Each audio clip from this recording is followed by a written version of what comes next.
একটা নয় দুটো নয়, একে একে ৯টা সম্বন্ধ ভেঙে গেল অনুর। দোষ একটাই, অনু শ্যামবর্ণের মেয়ে। সদ্য অনার্স পাশ করা মেয়ে অনু। বাবা মার থেকে পাড়া প্রতিবেশীদের বিয়ের চিন্তা বেশি। প্রায় সপ্তাহে শহর থেকে গ্রামে আসতে হয় অনুর। পাত্রপক্ষের ভাষ্যমতে অনু সব দিক দিয়ে ঠিকঠাক, শুধু গায়ের রংটা একটু চাপা। তারা চায় তাদের ছেলের বউ রূপে গুণে সব দিক দিয়ে পরিপূর্ণ হোক। গ্রামের মেয়ে অনু, গ্রামের প্রকৃতির কোলে হেসে খেলেই বড় হয়েছে সে। তালুকদার বাড়ির বড় মেয়ে হওয়া দায়িত্বের শেষ নেই। সব দায়িত্ব হাসি মুখে পালন করার পর দিন শেষে একটাই কথা শুনতে হয় অনুর, এই গায়ের রং নিয়ে কে তোকে ব্যাটার বউ করবে। বড়ই অদ্ভুত আমাদের সমাজ। একটা মেয়ের জন্মের পর শুরু হয় তার গায়ের রঙের বাছবিচার। ফর্সা হলে মেয়ে সুন্দরী, আর কালো হলে যেন সবার মাথায় আকাশ ভেঙে পড়ে। চারপাশের মানুষের হৃদয় ভাঙা মন্তব্য শুনে বড় হতে থাকে সেই মেয়ে। বয়স 18 হতে না হতে শুরু হয়ে যায় বিয়ের কথা। আর 5টা মেয়ের মতো কলেজ থেকে অনুর বিয়ের সম্বন্ধ আসা শুরু হয়। একে একে সেগুলোও ভেঙে যায়। কারণ একটাই, মেয়ে শ্যামবর্ণের, সে শ্যামাঙ্গিনী। গ্রামের মধ্যবিত্ত ঘরের মেয়ে অনু।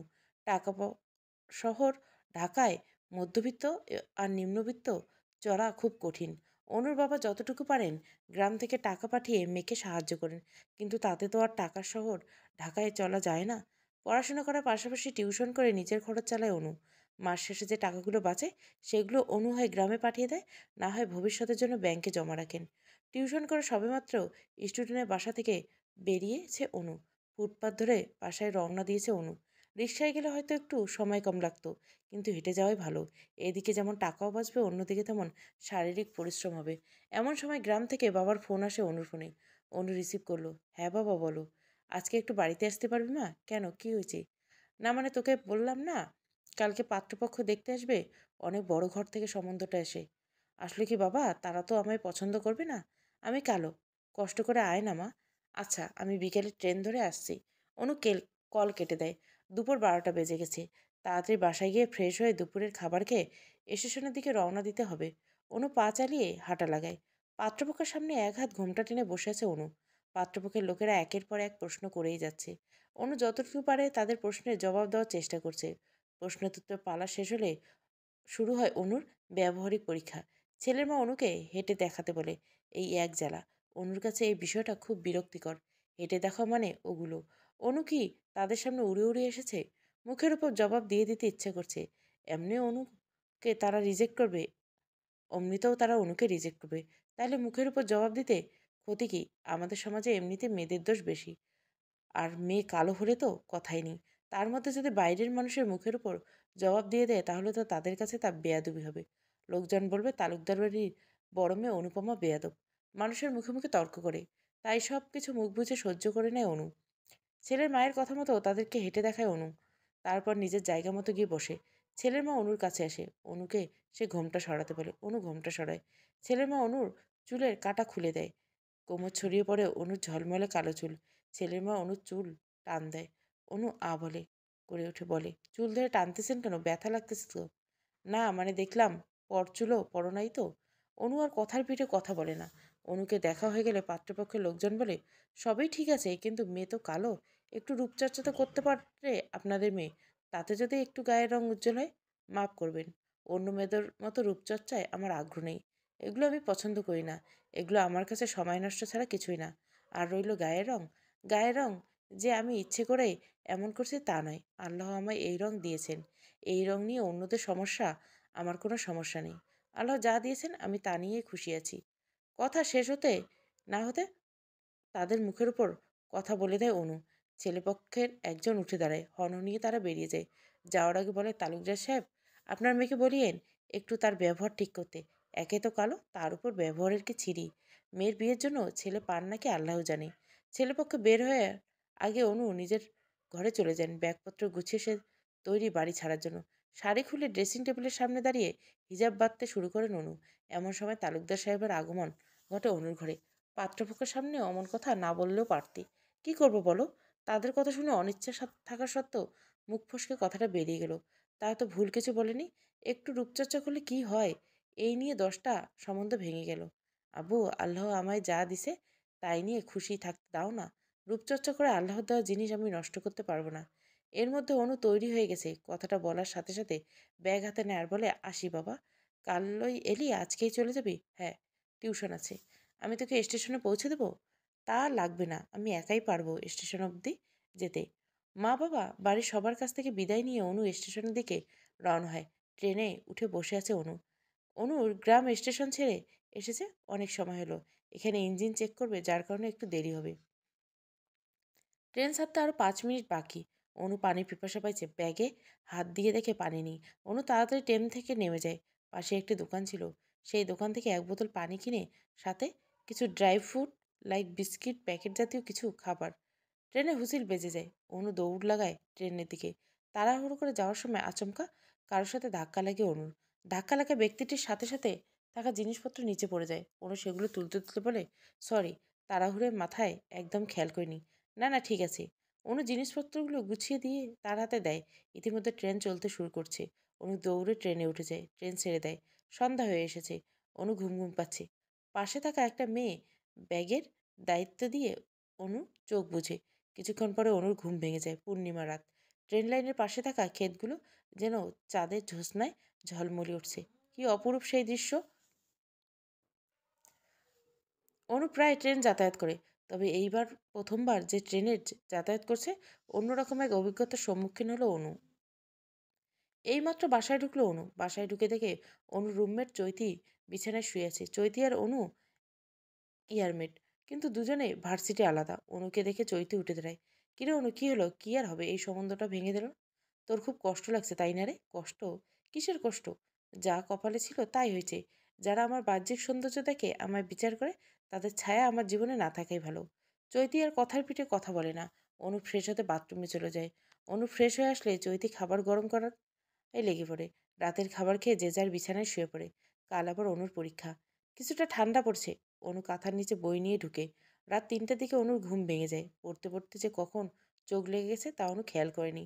কোলে বই নিয়ে তলিয়ে গেছে সে অতল ঘুমের দেশে। বইটা সাইডে রেখে অনু আবার চোখ বুঝে। নিশা, কেমন আছিস?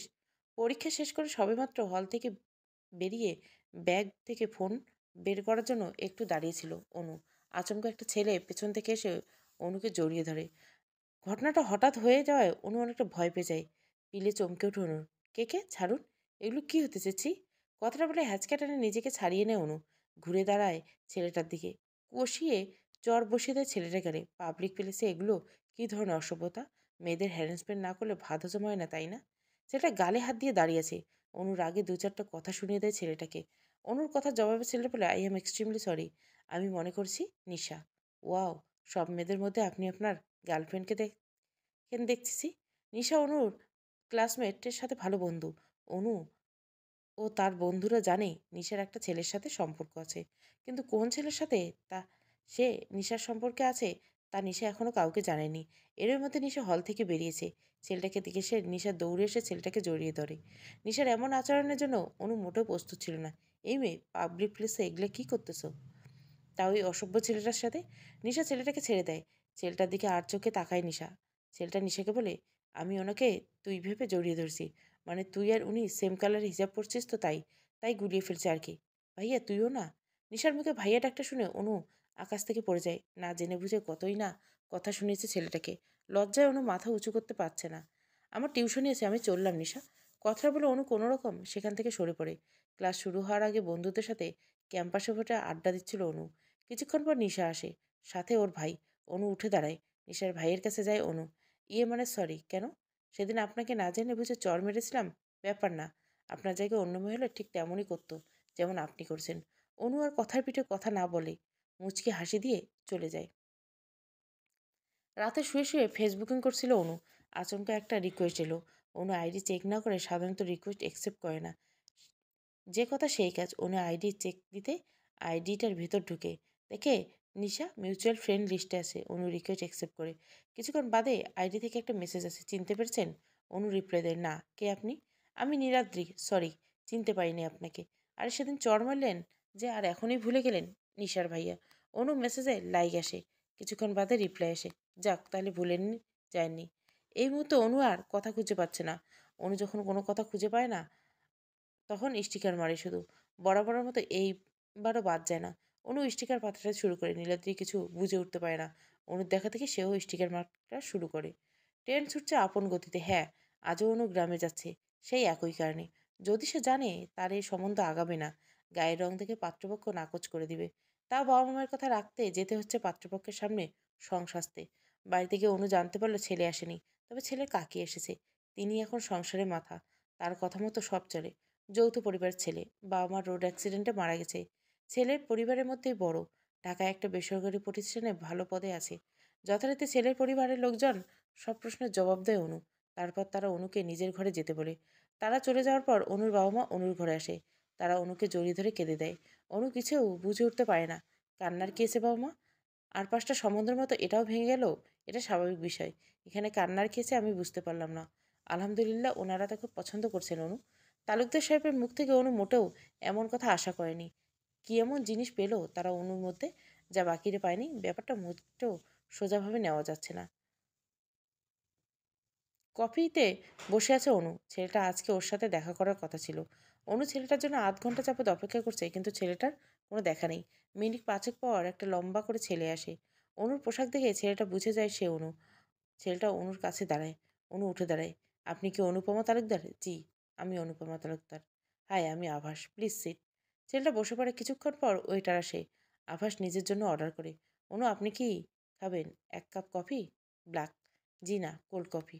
অর্ডার নিয়ে ওয়েটার চলে যায়। অনু বলা শুরু করে, দেখেন, আপনার যদি আমায় ভালো না লাগে, আমি আপনাকে জোর করব না। আভাস কী বলবে ভেবে পায় না। শেষে ছোটো মা মানে ওর কাকি ওর সাথে এমন করলো। যে মেয়ের ছবি আভাসকে দেখানো হয়েছে, সে মেয়ের সাথে অনুর কোনো মিল নেই। দুধে আলতা গায়ের রং, খোলা লম্বা চুল। কিন্তু আবার যার সামনে বসে আছে, সে তো এই মেয়ের নখের যোগ্য না। কালো গায়ের রং, মোটা ফ্রেমের চশমা, হিজাব পরা, সব মিলিয়ে এই মেয়ে পুরো সেকেলে। আভাস মোটেও এমনটা আশা করেনি। তার বউ হবে স্মার্ট, শিক্ষিত। কিন্তু এই অনুকে তো আভাসের কাছে পুরো খ্যাত লাগছে। এই জন্য কি ছোটো মা আভাসকে অনুর সাথে দেখা করে দিতে চায়নি? 2 মাস ধরে আভাস ছোটো মাকে বলেছিল যে অনুর সাথে দেখা করতে চাই, কিন্তু ছোটো মা তার এই কথা ততটা সায় দেয়নি। মুখের ওপর বলে দিছে, না, বিয়ের পরে বউকে মন ভরে দেখিস। সম্পূর্ণ ঘরোয়াভাবে অনু আর আভাসের বিয়ে হয়। এই বিয়েতে আভাসের আদৌ মত ছিল কি না, তা এখনও অনুকে ভাবে। সে কয়েকবার আভাসকে অনু তার মতের কথাটা জিজ্ঞাসা করছে। আভাস ব্যাপারটা এড়িয়ে গেছে। বিয়ের আসরে অনু চাচাতো বোন লিনাকে দেখে আভাস থমকে যায়। এই তো সেই মেয়ে যাকে আভাসের ছোট মা আভাসকে দেখিয়েছিল। কিন্তু এই মুহূর্তে আভাসের কিছু করার নেই। বিয়ে পড়ানো হয়ে গেছে। সমাজের কাছে আভাস অনু স্বামী স্ত্রী। এক হাত লম্বা ঘোমটা দিয়ে খাটে বসে আছে অনু। দরজা খোলার শব্দে অনু কেঁপে উঠল। আভাস ঘরে ঢুকে। অনু খাট থেকে নেমে আভাসকে সালাম করতে যায়। আভাস পা সরিয়ে নেয়। অনু চমকে যায়। পা সরিয়ে নিলেন যায়। আভাস কোনো কথা বলে না। অনু আবার আভাসকে সালাম করতে যায়। সে আগের মতো পা সরিয়ে নেয়। দেখো, তোমায় আমি নিজের স্ত্রী বলে মানি না। আভাসের বুকে এরকম কথা শুনে অনুর মাথায় আকাশ ভেঙে পড়ে। থমকে যায় অনু। কিছুক্ষণ বাদে অনুর ধ্যান ভেঙে। কৌতূহল দৃষ্টি নিয়ে আভাসের দিকে তাকায় সে। আর বলে, মানি না মানে কি দোষ আমার? ইয়ে মানে, তোমায় আমার পছন্দ হয়নি। আমি তোমার সাথে সংসার করতে পারবো না।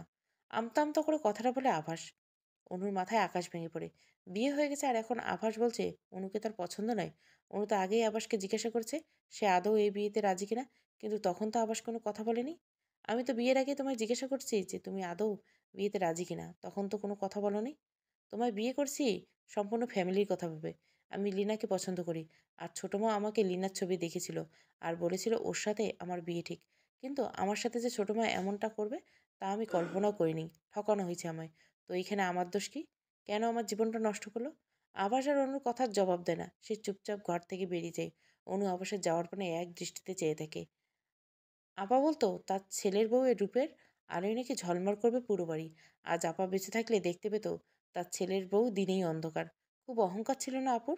নিজের ছেলের রূপ নিয়ে ইচ্ছে ছিল ছেলের জন্য সুন্দর দেখতে একটা বউ আনবো।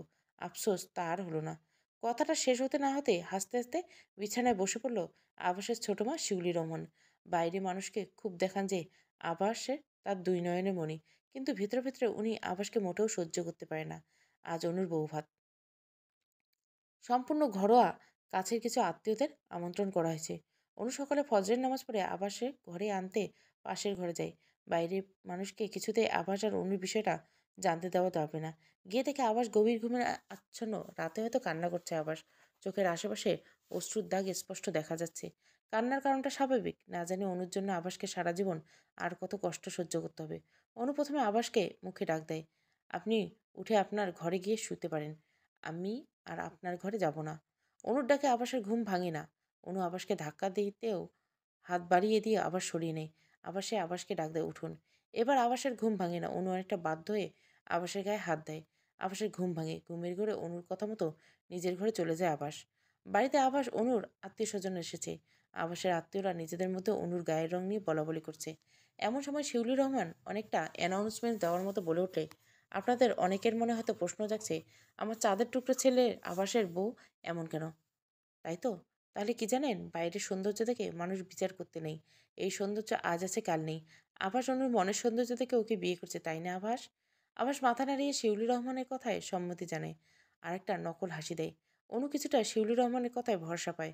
হয়তো এমন একদিন আসবে যে আবার সত্যি সত্যি অনুর মনের সৌন্দর্যের প্রেমে পড়বে। আভাস খাটে আর অনু সোফায় শুয়ে আছে। আজ প্রায় 3 দিন পর অনু অনলাইনে আসলো। ডাটা অন করতে মেসেজে ফোন হ্যাং ধরার মতো অবস্থা। মেসেঞ্জারে গিয়ে অনু দেখলো নীলাদ্রি মেসেজ করছে। একটা নয় দুটো নয়, নিম্নে 50-60টার মতো। এদিকে অনুর নোটিফিকেশনের শব্দে আভাস চরমভাবে বিরক্ত হচ্ছে। মুখের উপর বলেই দেয়, কে এত মেসেজ দিতেছে, তোমার বয়ফ্রেন্ড? কাটা খেয়ে নুনের ছিটে দেওয়ার মতো কথা বলো। অনু যথেষ্ট সুশীল মেয়ে। কোনো ছেলের সাথে কোনো সম্পর্ক নেই, সবার সাথে খুব সহজেই মিশতে পারে বলে যে এমন নয় যে অনু প্রেম করার মতো মেয়ে। মুচকি একটা হাসি দিয়ে অনু বলে, যে রূপ নিয়ে নিজের স্বামীর মন জয় করতে পারলাম না, সে রূপ নিয়ে অন্য ছেলের মন জয় করব, আপনি ভাবলেন কেমন করে? আভাস আর অনুর কথা জবাব দেয় না। ফোন ঠিক হলে অনু মেসেঞ্জারে গিয়ে নীলাদ্রির মেসেজগুলো পড়ে। মেসেজগুলো পড়ে যেটুকু বুঝতে পারলো তাতে মনে হয় নীলাদ্রি অনুকে পছন্দ করতো। নীলাদ্রির সব মেসেজে অনুজের কাছে একটাই রিপ্লাই আসে। সে শান্ত হয়ে নীলাদ্রির মেসেজে রিপ্লাই দেয়, আমার বিয়ে হয়েছে। ব্যস্ততার কারণে এই কয়দিন অনলাইনে আসতে পারিনি। নীলাদ্রি 8 ঘন্টা আগে অনলাইনে ছিল। অনু অনলাইনে থাকলে নীলাদ্রি আবার অনলাইনে আসে। অনুর মেসেজ দেখে ওর মাথায় আকাশ ভেঙে পড়ে। এই 5-6 মাসের অনুর সাথে নীলাদ্রির বেশ একটা ভালো সম্পর্ক গড়ে উঠছে। হ্যাঁ, নীলাদ্রি অনুকে পছন্দ করতে শুরু করেছে। অনুকে বলে দিবে সেও ভেবেছিল, কিন্তু দেরি হয়ে গেছে। অনু এখন অন্য কারো কিছু বলবেন। অনুর মেসেজ আসে। নোটিফিকেশন শব্দে নীলাদ্রির ধ্যান ভাঙে। নীলাদ্রি মেসেজে রিপ্লাই দেয়, কেমন আছো, নতুন জীবন কেমন চলছে? ভালো। নীলাদ্রি কী বলবে ভাষা খুঁজে পাচ্ছে না। সেও অনুর মতো স্টিকার মারে। স্টিকার স্টিকার খেলবেন? ওকে। অনু কিছু স্টিকার সেন্ড করে। স্টিকার স্টিকার খেলায় অনু বেশ মজা পায়। মুচকি মুচকি হাসতে থাকে অনু। অনুর হাসি আবাসের চোখ এড়ায় না। আবার ভেঙচি কেটে অন্যদিকে ঘুরে চোখ বুঝে। ভাইয়া আজকে না অনু ক্যাম্পাসে এসেছিল, তো কী হয়েছে? ল্যাপটপে কাজ করতে করতে নিশার কথার জবাব দেয় নীলাদ্রি। নীলাদ্রির এমন জবাবের জন্য নিশা মোটেও প্রস্তুত ছিল না। হাসতে হাসতে বলে, এই ভাইয়া, তুই কি এত সিরিয়াস হয়ে ইয়ার্কি করা কবে থেকে শুরু করলি? তোর কি মনে হয় আমি ইয়ার্কি করতেছি? তা নয়তো কি, আমি জানি তুই ওকে পছন্দ করিস না, হয়তো ক্যাম্পাস থেকে আসার সাথে সাথে ওর কথা জিজ্ঞাসা করতি না। তোর হ্যাঁ আমি বলে দেই, কি বলবি? ওই যে অনু, তোর মনে বসন্ত আছে। ফালতু কথা বাদ দে নিশা, যা এখান থেকে, আমার রুমে আর আসবি না। ধমকের সুরে নিশাকে কথাটা বলে নীলাদ্রি। নীলাদ্রির এমন আচরণের জন্য নিশা মোটেও প্রস্তুত ছিল না। হঠাৎ কি এমন হলো যে নীলাদ্রির মেজাজ গরম হয়ে গেল? নিশা তো এমন কোনো কথা বলেনি যে নীলাদ্রি রেগে যাবে। না, নিশার সাথে এটা করা ঠিক হয়নি। ওর তো কোনো দোষ নেই, শুধু শুধু নিশাকে রাগ দেখালাম। নিজে নিজে কথাটা বলে নীলাদ্রি শান্ত পায়ে নিশার ঘরের দিকে যায়। নীলাদ্রি দেখে নিশা বিছানায় শুয়ে আছে। গিয়ে নিশার কাঁধে হাত দেয় নীলাদ্রি। নিশা চমকে যায়, কে? নীলাদ্রির দিকে ঘুরে তাকায়। নীলাদ্রিকে দেখে নিশা মুখ ফিরে নেয়। আমার রুমে আসছিস কেন? রাগ করছিস আমার ওপর? তুই না আমার সোনা বোন, রাগ করিস না প্লিজ। রাগ করার কে আছে? এই যে বকা দিলাম, তাই রাগ হচ্ছে আম্মুর মেয়েটার? হ্যাঁ রাগ হচ্ছে। এখন তুই যা আমার রুম থেকে। নীলাদ্রি দীর্ঘশ্বাস ফেলে তারপর বলে, দেখ, আমি তোকে বকা দিতে চাই না, না দিতেও চাই না। তোমার ভূত দিছে? দেখ রাগ করিস না, মাথা ঠান্ডা কর। নিশা ভেঙচি কেটে বলে, নে মাথা ঠান্ডা করছে, কি বলবি বল। তুই জানিস না অনুর বিয়ে হয়েছে? হোয়াট? অনুর বিয়ে? কার সাথে? কবে? তা তো বলতে পারবো না। শুধু জানি ওর বিয়ে হয়েছে। তুই আমার ব্যাপারে ওরে জানাইস, ওর সংসারে অশান্তি লাগাস না। আমি তোরে বলেছিলাম বল ওরে যে তুই পছন্দ করিস, কিন্তু তুই বলিস নি। যা হওয়ার হয়ে গেছে। আর এগুলো নিয়ে কথা বাড়াস না তুই। অনুর বিয়ে হয়েছে আর অনু ওদের জানায়নি, ব্যাপারটা কেমন যেন লাগলো নিশার। নিশা যতটুকু জানে অনু যথেষ্ট ফ্রি মাইন্ডেড মেয়ে। বন্ধুদের মধ্যে অনু আর নিশা সবচেয়ে বেশি ক্লোজ। প্রতিটি সেকেন্ডে ঘটে যাওয়া ঘটনা তারা একে অপরের সাথে শেয়ার করে। শস্যের মধ্যে লুকিয়ে আছে ভূত। নীলাদ্রি চলে গেলে নিশা অনুকে ফোন লাগায়। অনু কল রিসিভ করে, হ্যাঁ রে অনু, তুই কই? মেসে। কেন, কি হয়েছে? তোর না বিয়ে হয়েছে? এখন তো তোর বরের সাথে থাকার কথা। অনু দীর্ঘশ্বাস ফেলে। শান্ত গলায় অনু নিশার কথার জবাব দেয়, অনেক লম্বা কাহিনী রে, সাক্ষাতে বলবো। কিন্তু তুই জানলি কেমনে যে আমার বিয়ে হয়েছে? গোপন সূত্রে পাওয়া খবর, তোর না জানলেও চলবে। নিশা কল কেটে দেয়। অনুর মনে প্রশ্ন জাগে, অনুর বিয়ে হয়েছে নিশা জানলো কিভাবে? অনু তো নীলাদ্রি ছাড়া কাউকে এই বিষয়ে বলেনি। তাহলে কি নীলাদ্রি নিশাকে জানিয়েছে? হয়তো। এই অনু, তুই কই? আমি তোর জন্য কফি শপে 15 মিনিট যাবত ওয়েট করছি। রাস্তায় আসি রে সোনা, আর একটু ওয়েট কর। আচ্ছা, তাড়াতাড়ি হয়। নিশা কল কেটে দেয়। অনু পা চালিয়ে হাঁটা লাগায় তাড়াতাড়ি। মিনিট 10 পর অনু কফি শপে পৌঁছে যায়। অনুকে দেখে নিশা উঠে দাঁড়ায়। অনু দৌড়ে নিশাকে জড়িয়ে ধরে। চোখের পানি আটকে রাখতে পারে না অনু। এই পাগল, কান্না করতেছিস কেন? তোরে যে আমি কেমনে বুঝাই কি পরিমাণ মেন্টালি স্টেজের মধ্যে আছি, তুই কল্পনা করতে পারবি না। চোখের জল মুছতে মুছতে নিশাকে কথাটা বলে অনু। নিশা অনুর কাঁধে হাত রেখে আশ্বাস দেয়, শান্ত হ। তারপর বল, কি হয়েছে? অনু আর নিশা বসে। ওইটার এসে কফি দিয়ে যায়। অনু নিশাকে বলা শুরু করে, ওই কয়েকটা দিন কি পরিমাণ মানসিক যন্ত্রণার মধ্যে আছি, পরিবারের মুখের দিকে তাকিয়ে মনে খুলে কষ্টের কথা পর্যন্ত বলতে পারছি না। সবটা শোনার পর নিশা বলে, বিয়ে হওয়ার পরে লোকটা বলেছে সে লোকটা তোর বোনকে পছন্দ করে। তুই আগে কিছু জিজ্ঞাসা করিনি? করেছি। বিয়ের আগে এই কফি শপে ওনার সাথে ফার্স্ট মিট করছি। তখন উনি কিছুই বলেনি। আমিও নাকি ওনাকে ওনার ছোট মায়ের মতো ঠকাইছি। অথচ আমি এই ব্যাপারে কিছুই জানতাম না। তুই কাউকে কিছু বলিস না এই ব্যাপারে? না। ভাবছি আম্মুকে বলবো। সামনের মাসে বাড়ি যাব। লোকটার নাম যেন কি বলিস? আভাস। থাকে কই? ঢাকায়। যোগাযোগ করে তোর সাথে? দিনে একবার ফোন করে, তাও ঝাড়ির উপর রাখে। তুই নিজের থেকে কখনো ফোন করিস না? কফির কাপে চুমুক দিয়ে অনুকে কথাটা বলে নিশা। জবাবে অনু বলে, ঢাকায় আসার পরে একবার করেছিলাম। ওনার কথা মনে হলে উনি আমার প্রতি খুব বিরক্ত। তোর কি ধারণা উনি তোরে মেনে নিবে? হয়তোবা সবুরে মেওয়া ফলে। সব সময় মেনে নেওয়ার ফলে এমন কোনো কথা নেই। বেশি দেরি করলে হিতে বিপরীত হতে পারে। ওই লোকটার সামনে তুই সুন্দরী সুন্দরী মেয়ে আন। ওই লোকটা তোর দিকে ঘুরেও তাকাবে না। সম্পর্কটাকে আর বেশি দূর নিস না অনু। অনু দীর্ঘশ্বাস ফেলে। ভুল কিছু বলেন রে নিশা। যেখানে বিয়েটা হচ্ছে অন্যের ইচ্ছায়, সেখানে কি আর জোর করে সম্পর্ক এগিয়ে নিয়ে যাওয়া যায়? নিশার কথার জবাবে অনু বলে, দেখ, আমি আর 5টা মেয়ের মতো সুন্দরী না। একে তো কালো, তার উপর আনস্মার্ট, গাইয়া ক্ষেত। বিয়ের পর অন্য অন্য মেয়ের সংসার ভেঙে গেলে লোক একটু কথা শোনাতে বাদ দেয় না। আর আমি সেখানে কালো কুৎসিত। অনুর কথা শেষ হওয়ার আগে নিশা বলে ওঠে, অনু, লোকে কি বলবে, সমাজ কি বলবে, এগুলো নিয়ে ভাবতে তুই কখনো হ্যাপি হইতে পারবি না। লোকজন, সমাজ যদি এতই ভালো চাইতো তাহলে প্রতিদিন পেপারে খুন খারাপই নিউজ ছাপা হইতো না। লোকজন, সমাজ যদি এতই ভালো হইতো তাহলে পুরুষ শাসিত সমাজে গর্ভধারিণী নারী এত অনিরাপদ থাকতো না। কিন্তু কোনো কিন্তু না। জোর করে কোনো কিছু করার চেষ্টা করিস না। বেশি দেরি করে নিজের ক্ষতি হবে। হোক আমার ক্ষতি। যদি অন্যরা ভালো থাকে তাহলে আমার থেকে আর কেউ খুশি হবে না। আবাসের উপর নিজের জোর করে চাপায় দেওয়ার চেষ্টা করিস না অনু। যা সিদ্ধান্ত নিবি চিন্তা ভাবনা করে নিবি। অনেক কষ্টে তোর বিয়েটা হয়েছে অনু। আবাস প্রথম প্রথম এমন করবেই। বাচ্চা হইলে সব ঠিক হয়ে যাবে দেখিস। আমি লিনাকে বলে দিব ও যেন আবাসের সামনে না যায়। অনুর কথা জবাবের কথাটা বলেন মিসেস ঝর্ণা। অনু যা ভেবেছিল তাই হয়েছে। বয়স 18-র পর মেয়েরা পরিবারের কাছে বোঝা হয়ে দাঁড়ায়। সেটা অনু অনেক আগেই বুঝতে পেরেছে। অনেক অল্প বয়স থেকে বাস্তবতার সম্মুখীন হতে হয়েছে অনুকে।